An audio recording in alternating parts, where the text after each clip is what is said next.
Man. Well, I'm going to tell you guys this because it's funny. I was getting really into my review. I recorded about 10 minutes of it, and I was like, really, okay, this is pretty good because I wasn't feeling it because I'm kind of tired. So I started over. So this is technically the second attempt. And then I realized after about 10 minutes in that my mic was off. So this is attempt number three. So um, hopefully, this will be the best one yet. All right. Hello, everybody. This is Merlin here, doing a little Merlin review for Spider Man Far From Home. I saw it with a couple friends. I think Tiefling and Dickie and Nick were there, and as well Honey Lemon. And we all went out and saw it. And I will tell you right off the bat, non spoilers here. I thought it was a fun time. It was a fun Spider Man movie. If you liked the previous one with Tom Holland, you'll enjoy this one. It's mostly unessential for I think the MCU, but they do touch on some things from the previous stuff, from the Endgame stuff, right off the bat. So if you haven't seen Endgame for some reason, see that first before you see this, because they will spoil that movie for you if you haven't seen it. But I think if you really cared at this point, you would have. But yeah, don't do that. But overall, it was fun, good times. Maybe not as good as Homecoming for some minor reasons, but I still think it was very good, very fun, good special effects, good performances. The villain was done well. So that's going to be my spoiler-free section. So from here on in, go into spoilers. If you haven't seen the movie, see it, maybe come back if you want to, and then subscribe, like the channel, tell your friends about me. I don't know, whatever. Please, and leave a comment. Afterwards when you come back. Naturally, that's what YouTube's about, right? Anyway, okay, spoilers. Just going a little more in depth, I think that once again, Tom Holland does a really good job, again, capturing the balance of that awkwardness of being a teenager. They've got a lot of the romance stuff with MJ, which I think was kind of fun. And there's a lot of the supporting characters are good. There's some fun stuff between Happy and Aunt May, which there might be something going on there. That's kind of a fun joke. And basically, the movie on a thematic level is just Spider-Man dealing with the whole fallout from Endgame and dealing with Tony's death and the fact that he might have more responsibility as an Avenger, but he just kind of wants to be a normal teenager. So, that's kind of the main thing he's dealing with. So kind of classic Spider-Man stuff that they touch upon. And I think that does pretty well. And I think that one of the highlights of the movie is Jake Gyllenhaal's performance as Mysterio, as Quentin Beck. And they kind of start off making you think, oh, yeah, he's Mysterio from an alternate dimension. There's a multiverse, which is kind of like something that could legitimately happen. I mean, it's Marvel Universe. There are multiple universes anyway. So, okay, sure. But then they do reveal that this Mysterio is actually much closer to his iteration in the comics. Now, he is very different, but not really. That's the thing I think is very interesting, is that he's basically the same character. He's very similar because in the comics, Quentin Beck is this Hollywood stuntman. He's all about special effects and all about misdirection. He's kind of a special effects wizard. And later on, in later comics, closer to technology, one of his big things was holograms, really advanced holograms. And it turns out that all the things he's trying to create, they are holograms, like I kind of suspected. So he's trying to be the hero. So all that stuff and trying to kind of, take that away from Spider-Man, that is sort of something that is carried over from the comics. But the thing is, his motivation's a little bit different. He, much like the Vulture, is kind of somebody who felt screwed over by Tony Stark and was a former employee. And because he was obviously unstable, Tony took the technology from him and kept it away from him. So this is kind of a weird revenge. And the movie kind of deals once again with the after effects of something that happened with Tony's company and the after effects of Tony's mistakes, loose ends, which was kind of a recurring theme throughout the Iron Man movies with a lot of the villains, and Spider-Man's kind of inheriting that. So I think that's kind of interesting. These are thematically sort of dealing with that in these sequels.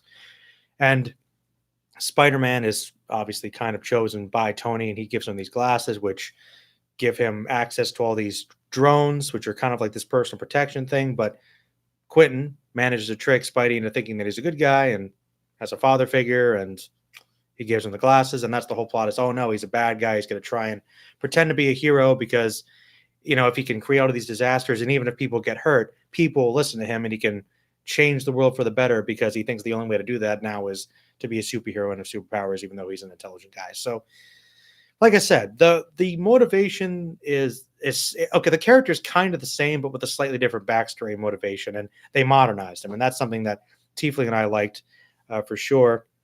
And I think, and Nick was actually really happy when he was watching. He's like, I just hope we get to see evil Mysterio, and we did.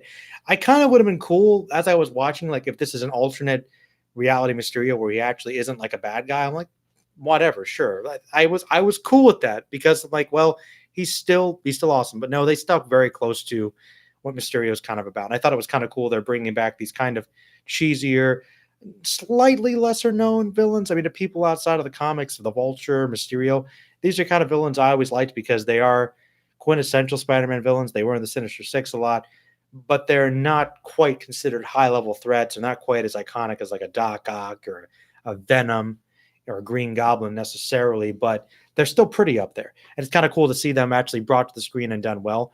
I don't think that Mysterio was quite as well written, and dare I say, maybe quite as well acted as Michael Keaton's the Vulture, because I don't know Keaton. I don't know, maybe because he's a more seasoned actor. And Gyllenhaal's fantastic too; he does a great job. But I feel like it was maybe more with the writing. Like he just wasn't quite as complex or threatening of a villain. And I am a Vulture fanboy, I'll admit, but I honestly do think the Vulture was a little bit better.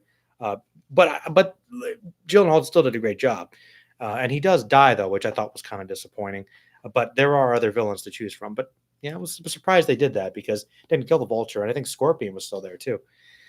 But yeah, I think the villain was pretty good. Maybe not quite as good as the last one, and I think that's also maybe the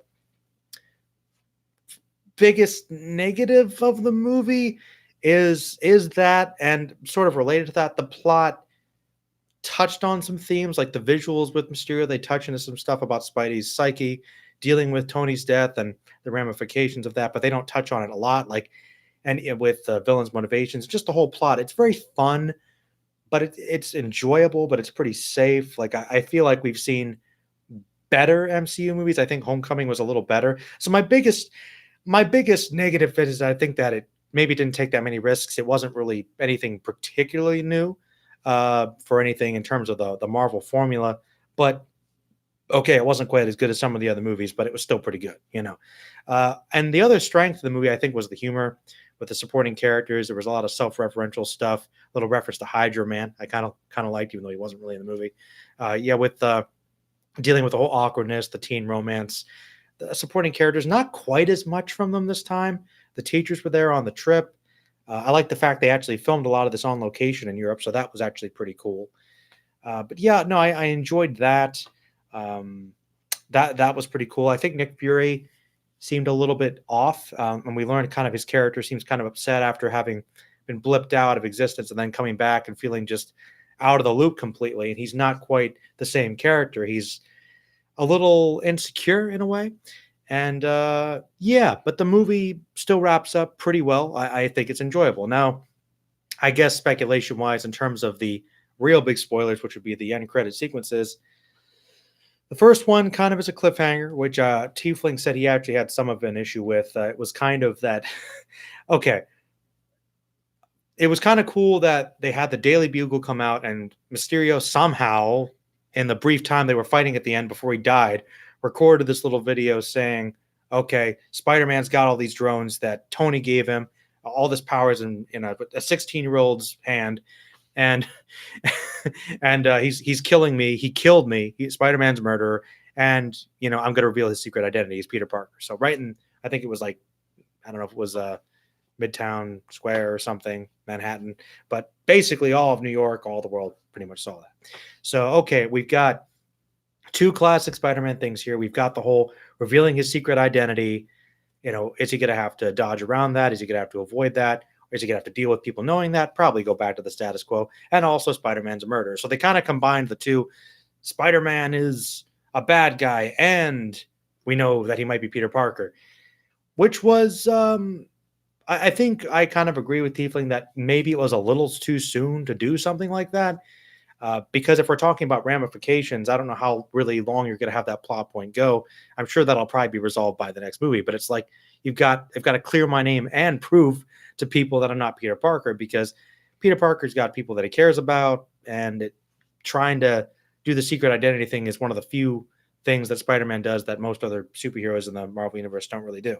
But it's kind of fun to have him have that because he wants to keep his loved ones safe. So Maybe that was a little too much too soon, but the fact that they did get J.K. Simmons back as Jonah Jameson was kind of awesome. So it was kind of a mixed thing there, but I am curious to see where they go with that. I thought that was cool. Maybe they'll bring in the Punisher to try and kill him. No, I don't, we'll see. And the other one though was kind of weird. The final end credit sequence. I really didn't know how to feel about. I guess Nick Fury is not actually there. The people that were pretending to be Maria Hill and Nick Fury were actually Skrulls, the Skrulls from Miss Marvel, impersonating him because I guess he's a part of Sword. And Nick Fury is off in space doing something, and he's like on vacation. He's relaxing, but he's working on something. And I was just kind of like, okay, the way that was presented, like, am I supposed to be hyped up for that? Because it just seemed kind of weird. Like that whole last scene didn't make me mad. It was just bizarre. Like, what are they trying to say with this scene here? So I don't know. Those things were a little bit odd, but other than that, I thought the movie was pretty fun. It was pretty enjoyable. I'm not 100% sure about the direction that the Marvel Universe is going in with the MCU. I'm interested in the next Spider-Man movie. I've kind of said, like, as far as I think Troll and I talked about this, as far as the MCU movies go, I feel like that they're in terms of the classic stuff with Iron Man, with Robert Downey Jr. The Endgame kind of did feel like the closing of a big chapter with all those phases. So I'm not really sure what mileage they're going to get to keep me invested in the Avengers and a lot of those other characters that are still around without some of the classics that have held it together that we're so used to. But I will still probably keep seeing Spider-Man movies and interested because his stuff is kind of sort of limited in that sense. It's kind of very focused on his own stuff. So on the whole, I think I really enjoyed it. I want to say the movie's probably like a B plus, maybe an A minus. Like I think it was pretty darn good, but it felt like other movies have been a little bit better. And there was some stuff at the end there that I was like, I don't know how I felt about that. I guess I got to count that in with the movie. But on the whole, it was enjoyable. I recommend it. If you like Spider-Man, you'll like it. If you hardcore fan of the comics and Mysterio, you'll probably like it. If you like the MCU movies, you'll probably like it. But yeah, I'm not sure how I feel about the ending. I don't know where they're taking it, but this Spider-Man movie was good. Maybe not quite as good as Homecoming, but it was still good. Very good. So I enjoyed it. Let me know what you guys think in the comments below. Please, like I said, like, share, spread the video around. Click the little subscription bell if you want to see more videos.